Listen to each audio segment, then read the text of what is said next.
동해안 대표 어자원인 대게 어획량이 갈수록 줄어드는데 인공 어초가 자원 복원을 위한 마지막 보루로 주목받고 있습니다. 경주 중저준이 방패장에서 방패물 반입 오류 실태가 뒤늦게 드러난 가운데 경주시의회가 추가적인 방패물 반입을 즉각 중단하라며 결의안을 채택했습니다. 지난 7월 5명의 장병이 순직한 해병대 마리론 헬기 추락 사고의 원인이 로터마스트라는 부품의 결함 때문으로 최종 결론 났습니다. 여러분 안녕하십니까? 남획과 환경 변화로 동해안 대표 어자원인 대게 어획량이 나날이 줄어들고 있습니다. 동해 대게를 지키는 마지막 보루로 인공 어초가 주목받고 있습니다. 어초 투입 2년 만에 대게 어자원이 40% 증가하는 성과도 있었습니다. 이규설 기자입니다. 최고의 맛을 자랑하는 동해안 특산물 대게. 하지만 암컷 대게의 남획 등의 영향으로 어획량이 급감하고 있습니다. 지금 대게가 지금 바닥까지 올 때까지 왔습니다. 왔고 이런 식으로 가면 우리 영세업자들은 앞으로 이 살아가는 길이 막막합니다. 이런 상황에서 인공어초 투하가 대게 자원을 늘리는 가장 효과적인 방법으로 주목받고 있습니다. 왜 그럴까요? 수심이 150m가 넘는 깊은 바다에서 대게를 잡는 영상입니다. 그물로 바다 밑바닥을 쭉 훑어가자 펄 속에 숨어있던 대게들이 줄줄이 그물에 걸립니다. 그물은 금세 대게로 가득 찼습니다.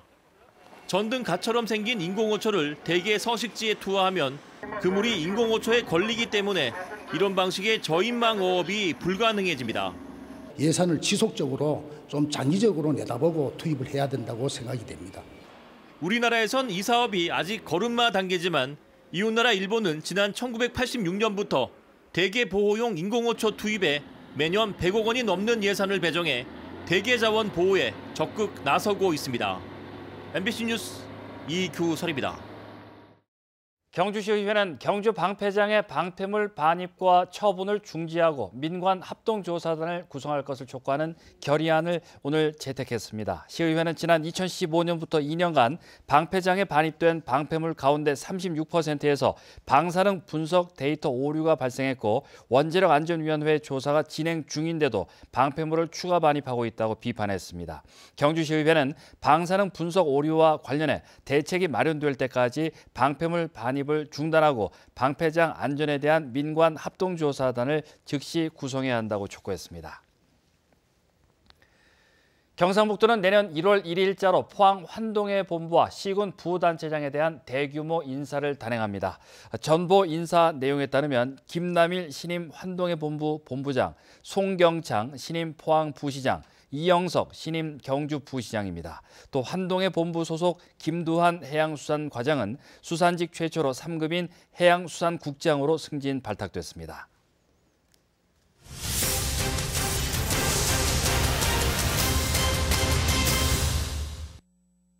포항 MBC의 2018년 한 해를 마무리하는 송년기획, 오늘은 4번째 순서입니다.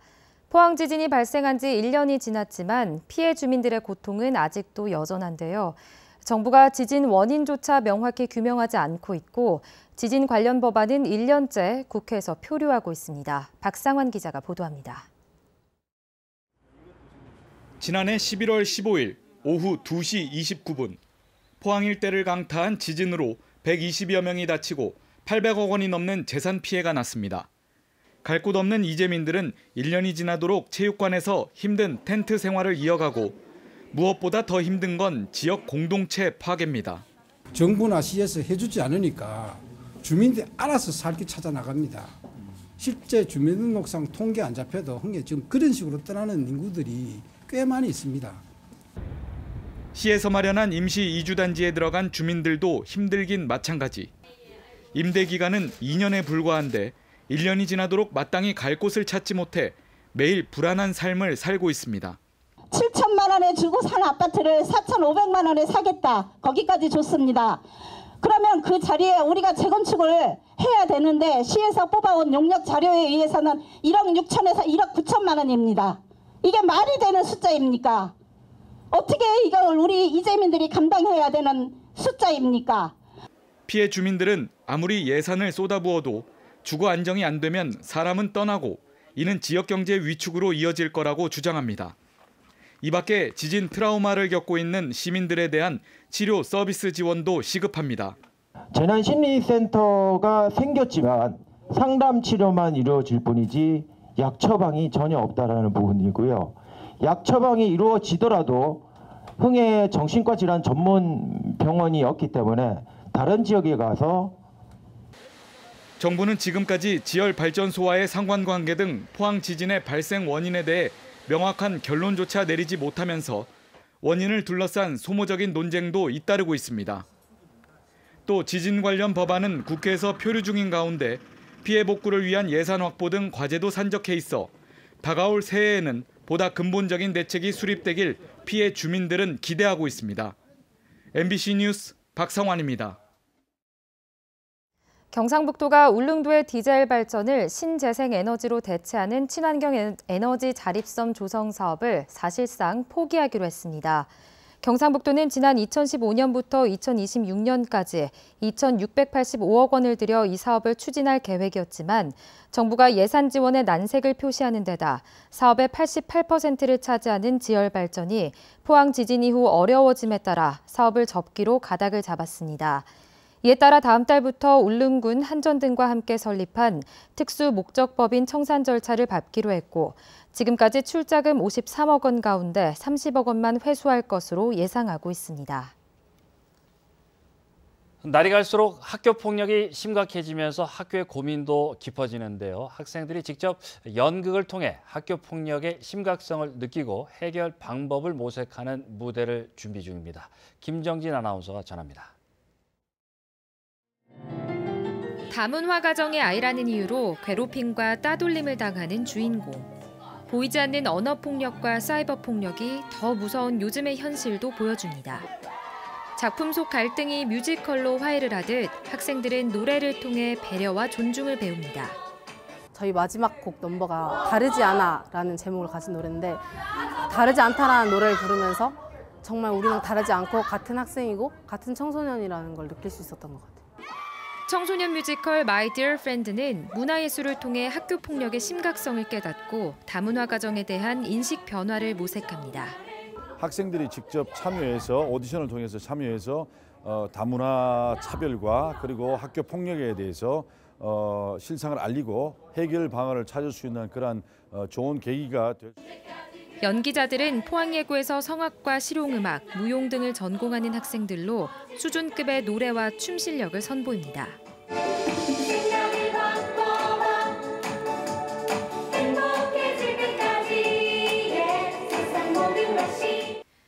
이어서 주말 전시와 공연 소식입니다.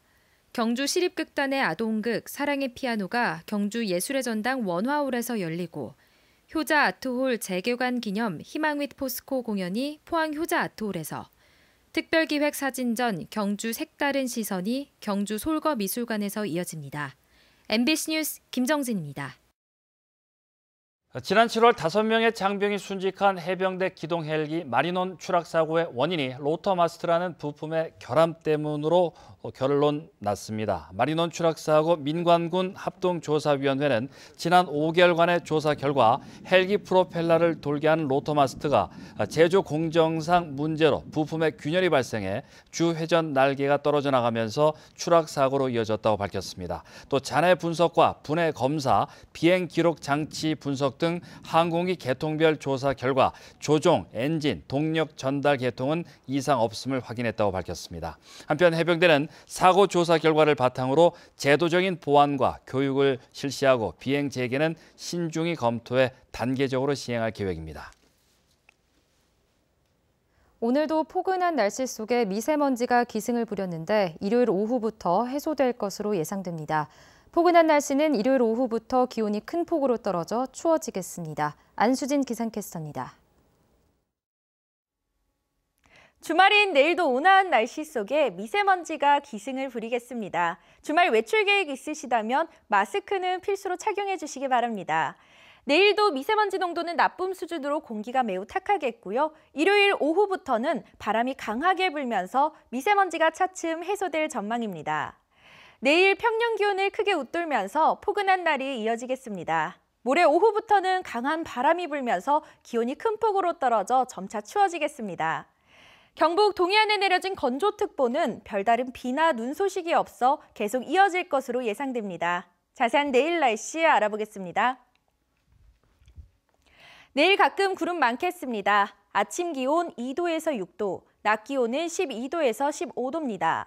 울릉도와 독도에는 구름 많겠습니다. 아침 기온 울릉도 9도, 독도 11도, 낮이 되면 울릉도와 독도 11도입니다. 동해상으로도 구름의 양이 많은 가운데 바다의 물결은 동해 전해상에서 최고 2m까지 일겠습니다. 크리스마스 이브인 다음 주부터는 기온이 큰 폭으로 떨어지겠고요. 점차 추워지겠습니다. 날씨였습니다. 영덕군 농업기술센터 6급 직원 8명이 일반 운영비로 60만 원을 모아 5급 상살 선물비로 사용한 사실이 국무조정실 감사에 적발돼 징계를 받았습니다. 이들은 지난 2월 1인당 5만 원에서 10만 원씩 사무관리비와 여비를 자동차 정비와 식대 등의 명목으로 허위 작성해 돈을 모은 뒤 5급 직원에게 전달한 것으로 알려졌습니다. 영덕군은 5급 직원에 대해서는 지난 8월 면장으로 인사조치했고 이들에 대해 감봉 1개월에서 3개월의 중징계를 내렸습니다. 울진 엑스포공원의 빙상장이 내일 개장해 내년 1월 말까지 운영됩니다. 입장료는 시간당 2,000원이지만 울진 군민은 1,000원 할인되고 헬멧과 썰매 대여료는 각각 1,000원입니다. 울진 엑스포공원에는 올 들어 안전체험관과 어린이 놀이시설, 순환 로드 기차 등이 설치돼 겨울철에도 다양한 체험을 즐길 수 있습니다. 동국대 경주 캠퍼스는 올 한 해 발전기금 모금액이 44억 원을 넘었다고 밝혔습니다. 발전기금 모금액은 지난 2016년 31억 7천만 원에서 지난해 39억 4천만 원, 올해 44억 3천만 원으로 계속 늘어나고 있습니다. 동국대 경주 캠퍼스는 세입 대비 기부금 비율은 전국 10위고 비수도권 사립대 중에서는 영남대, 울산대에 이어 3위로 지방 캠퍼스로서는 드문 일이라고 설명했습니다. 경북도의회가 내년부터 교섭단체를 운영합니다. 경북도의회는 정례회 본회의를 열어 경북도의회 교섭단체 구성과 운영에 관한 조례안을 통과시켰습니다. 조례안에는 6명 이상의 소속 의원을 가진 정당은 교섭단체를 만들 수 있도록 했고 무소속 의원들도 6명이 모이면 교섭단체를 만들 수 있게 했습니다. 네, 이상으로 포항 MBC 뉴스데스크 마치겠습니다. 여러분 고맙습니다.